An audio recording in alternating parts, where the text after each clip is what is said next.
Assalamualaikum warahmatullahi wabarakatuh. Kembali lagi bersama saya Memi Sarmila dengan NIM 1916030107. Dan di video kali ini saya akan membahas tentang bisnis plan tela-tela singkong gaul.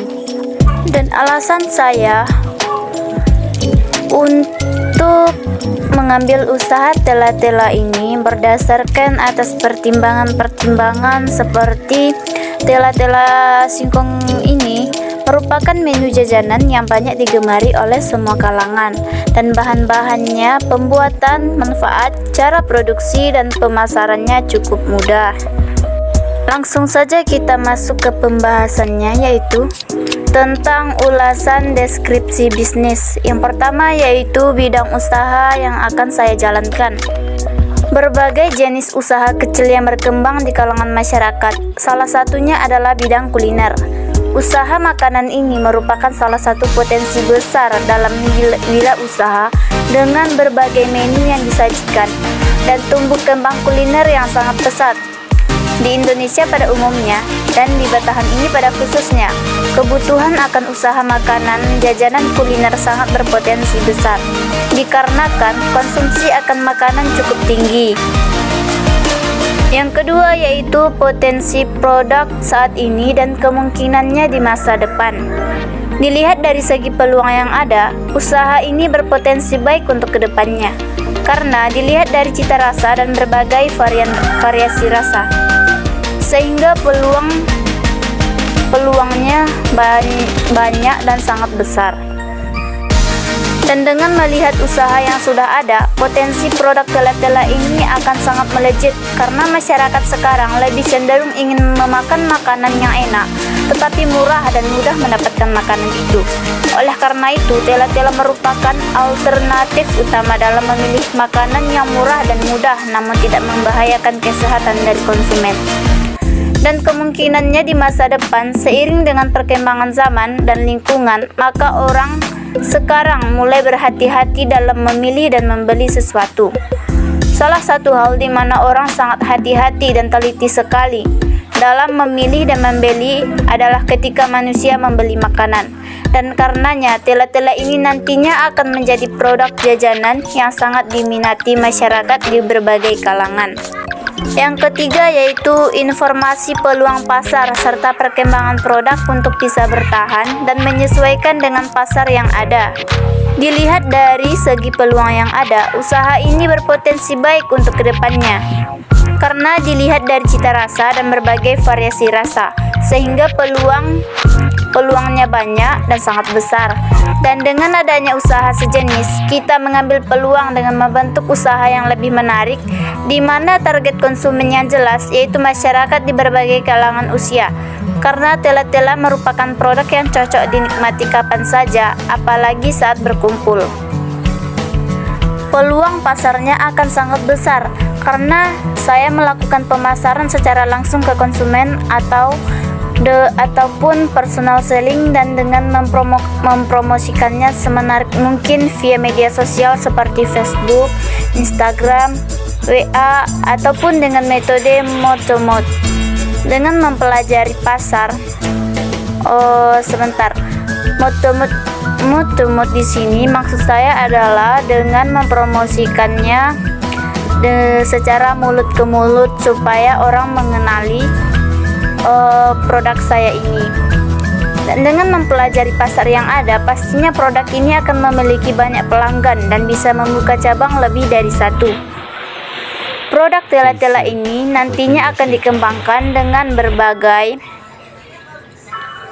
inovasi rasa dan kemasan yang menarik agar bisa mempertahankan produk dan bisa ditambahkan dengan produk lain sebagai pendamping dengan menyesuaikan pasar yang ada, tapi dengan strategi yang berbeda juga dengan kreasi yang menarik hati konsumen. Selanjutnya yaitu analisis pasar dan pemasaran. Yang pertama yaitu segmentasi, targeting, dan positioning. Segmentasi. Ada dua pasar untuk melakukan segmentasi pasar konsumen. Karakteristik konsumen dan tanggapan konsumen. yaitu karakteristik konsumen dan tanggapan konsumen. Variabel segmentasi utama bagi pasar konsumen adalah geografis, demografis, psikografis, dan perilaku. Variabel-variabel itu dapat digunakan secara tunggal ataupun kombinasi. Pemasar bisnis juga menggunakan semua variabel ini bersama variabel operasi, pendekatan pembelian, dan faktor situasi. Agar dapat berguna, segmen pasar harus dapat diukur, besar ukurannya, dapat diakses, dapat dibedakan, dan dapat dilaksanakan. Adapun segmentasi pasar yang dapat dilihat dengan jelas dari beberapa kelompok pasar konsumen seperti geografis, negaranya yaitu sudah jelas Indonesia, Provinsi Medan, Kabupaten Mandailing Natal, dan Kecamatan Batahan. Tingkat penduduk lebih dari 1.100.000 dan iklimnya iklim tropis. Demografis, umur mencakup semua umur, jenis kelaminnya pria dan wanita sudah tentu, pendapatannya lebih dari 200.000 per bulan, pekerjaan mencakup semua pekerjaan. Dan psikografis, kelas sosialnya mencakup kelas bawah sampai atas. Gaya hidup menyukai makanan ringan, santai, dan kepribadiannya mencakup semua kepribadian. Yang terakhir yaitu perilaku. Waktu penggunaan bisa dikonsumsi sehari-hari. Manfaat yaitu dari kualitas produk itu sendiri. Level pengguna menengah sampai pengguna berat. Perilaku terhadap produk yaitu positif. Targeting, konsumen yang menjadi target pasar adalah masyarakat di daerah sekitar dari semua golongan baik usia muda maupun tua. Positioning, usaha ini langsung menjual produknya ke konsumen tanpa bantuan distributor yang letak lokasinya adalah di depan rumah agar dapat memudahkan proses pengolahannya, karena usaha ini baru usaha kecil-kecilan. Dan usaha ini sangat ramah lingkungan karena bahan utama dalam produk yang dijual adalah singkong. Maka limbah yang dihasilkan hanya berupa kulit singkong yang mudah terurai. Maka kehigienisan produk dan kenyamanan konsumen dapat terjaga. Yang kedua yaitu permintaan. Perkembangannya saat ini, sejak kemunculan cemilan tela-tela singkong ini cukup banyak penggemarnya. Hal tersebut karena cemilan ini ringan untuk disantap dan sangat sederhana. Meskipun sederhana, kenyataannya penggemar cemilan ini tidak bisa diremehkan.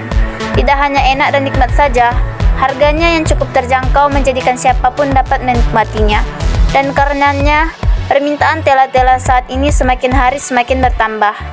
Dalam sehari, tela-tela yang terjual tidak selamanya indeks harganya rendah. Indeks harga tela-tela yang terjual bervariasi sesuai dengan permintaan pembeli, rasa apa yang pembeli inginkan, dan prospeknya di masa yang akan datang.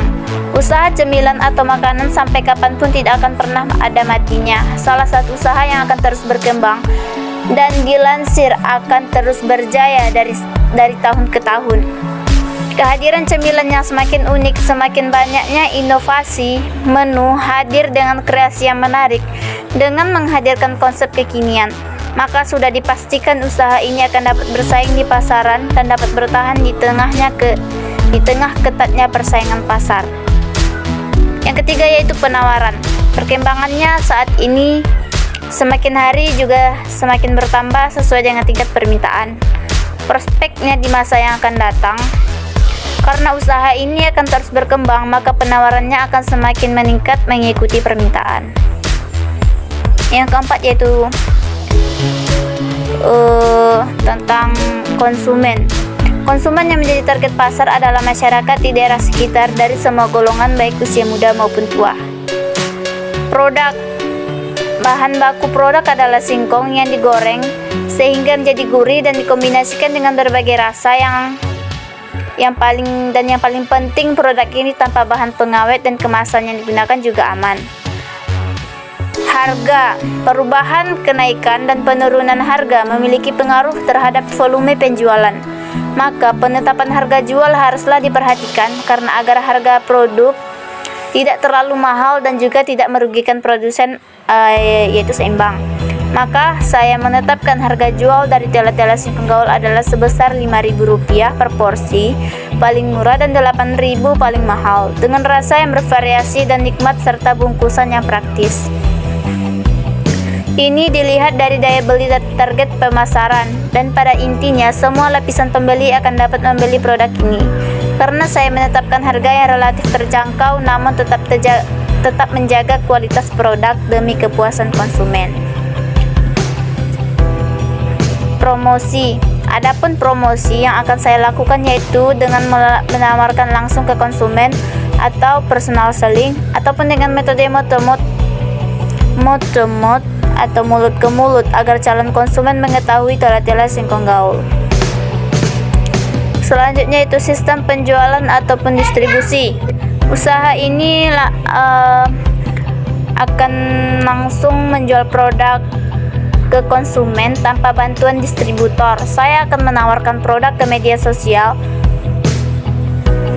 karena dengan cara demikian tela-tela yang diproduksi oleh saya dapat diketahui. Namun untuk memperluas jangkauan pasar, saya akan menawarkan untuk para distributor makanan yang tertarik memasarkan produk tela-tela saya. Strategi pemasarannya: membranding produk atau memperkenalkan produk tela-tela yang saya produksi sebagai salah satu tela-tela dengan cita rasa yang super ekstra.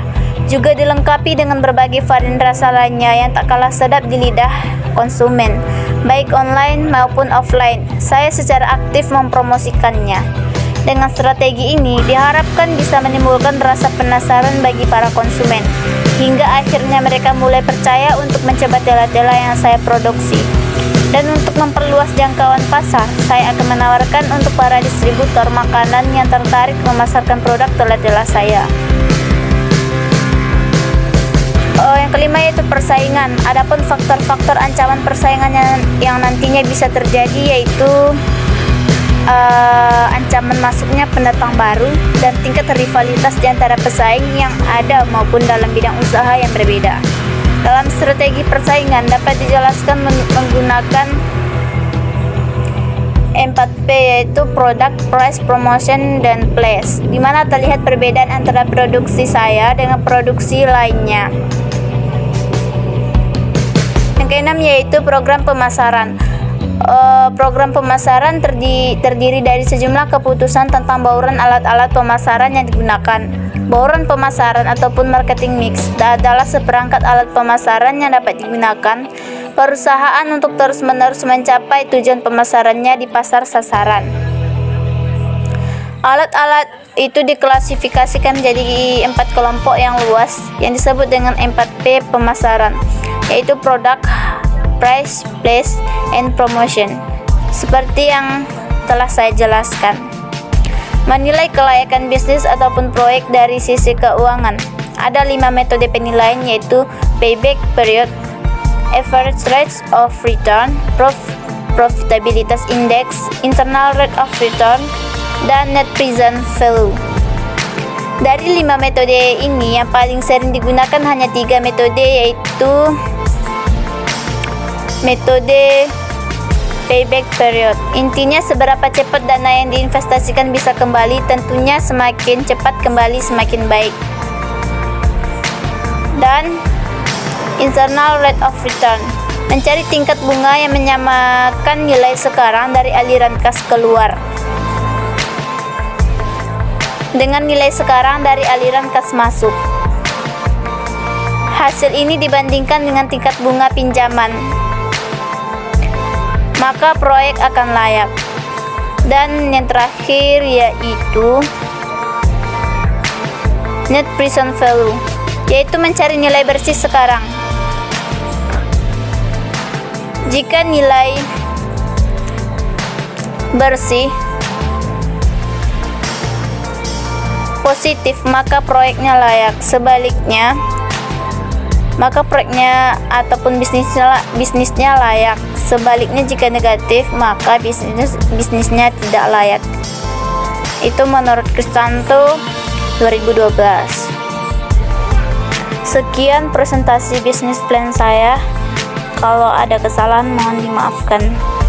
Dan kesimpulan dari bisnis plan ini adalah saya ingin usaha yang saya jalankan ini bisa lebih baik dan bisa berkembang dalam menjalankan usaha ini. Ini modal saya kembali dalam waktu